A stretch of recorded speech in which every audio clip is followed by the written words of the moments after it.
Somewhere in Australia right now, a mother kangaroo is pregnant. She has a baby the size of a jelly bean crawling through her fur, and she has a second embryo frozen inside her, completely paused, waiting, like a file saved to her body, ready to open when the time is right. 3 lives, 3 stages, 1 mother, simultaneously. And none of it works anything like you were taught pregnancy is supposed to work. Here is what most people picture when they think about kangaroos.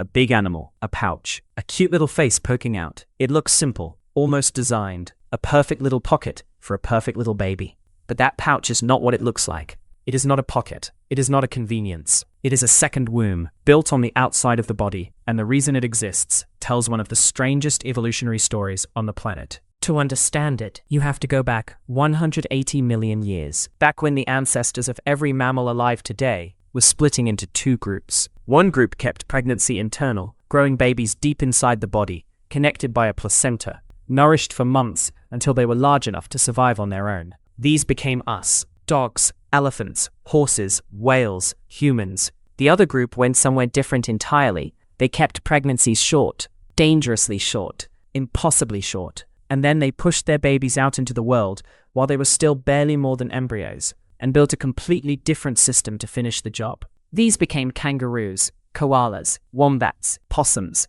and they ended up isolated on one of the harshest, most unpredictable continents on Earth, Australia, a place where droughts can last for years, where food vanishes without warning, where the difference between survival and extinction comes down to how fast you can adapt. And here is where the kangaroo story gets extraordinary. Because the kangaroo did not just survive that environment. It built a reproductive system so sophisticated, so flexible, so brutally efficient that nothing else in the animal kingdom quite compares to it. It starts with birth, and birth in a kangaroo is nothing like what you imagine. A red kangaroo is pregnant for 33 days. A human is pregnant for 270. After just over a month, the joey is born. It weighs less than 1 gram. It is completely blind, completely deaf. It has no fur. Its hind legs are barely formed, just tiny stumps. Its lungs, its digestive system, its immune system, none of it is finished. It looks less like a kangaroo and more like a pink translucent comma, and the mother cannot help it, not even for a moment.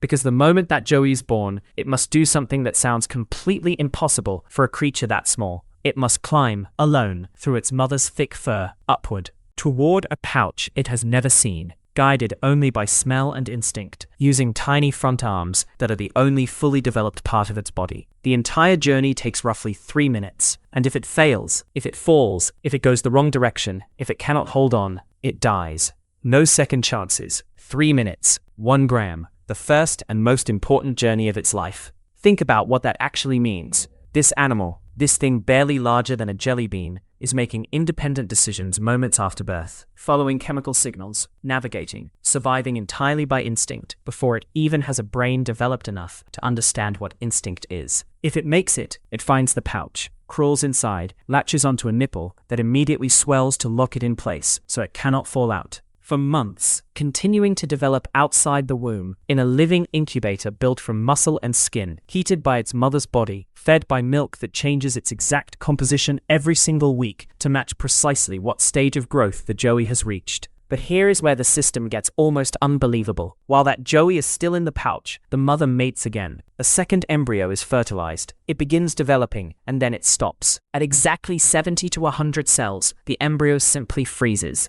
It enters a state scientists call embryonic diapause. It does not grow, it does not die. It simply waits, suspended inside the mother like a biological bookmark. The mother's body monitors everything. If Australia gets a drought and food becomes scarce, the embryo stays frozen. If the joey in the pouch dies, the embryo unfreezes within days and resumes development. If conditions are good and the pouch joey begins to leave on its own, the embryo wakes up, grows to term in 33 days, is born, and the cycle begins again. The mother kangaroo is essentially running 3 timelines at once. A joey hopping outside, but still returning for milk.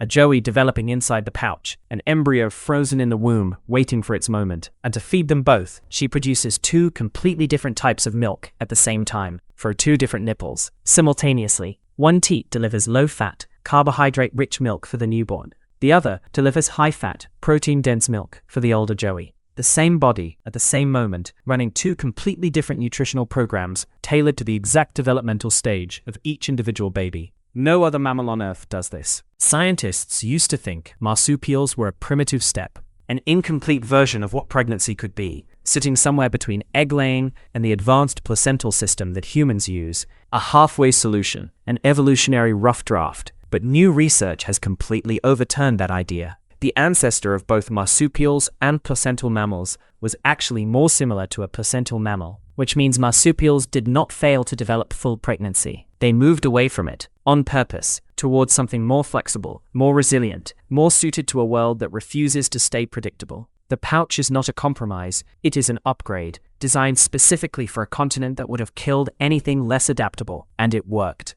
There are over 200 species of marsupials in Australia today. Kangaroos have been hopping across that continent for millions of years, through ice ages and mega droughts and mass extinctions, carrying their jellybean-sized babies through all of it. That tiny pink comma crawling blind through its mother's fur. 3 minutes, 1 gram. The whole weight of a 180-million-year-old experiment balanced on arms smaller than your eyelash. And somehow, every single time, it makes it.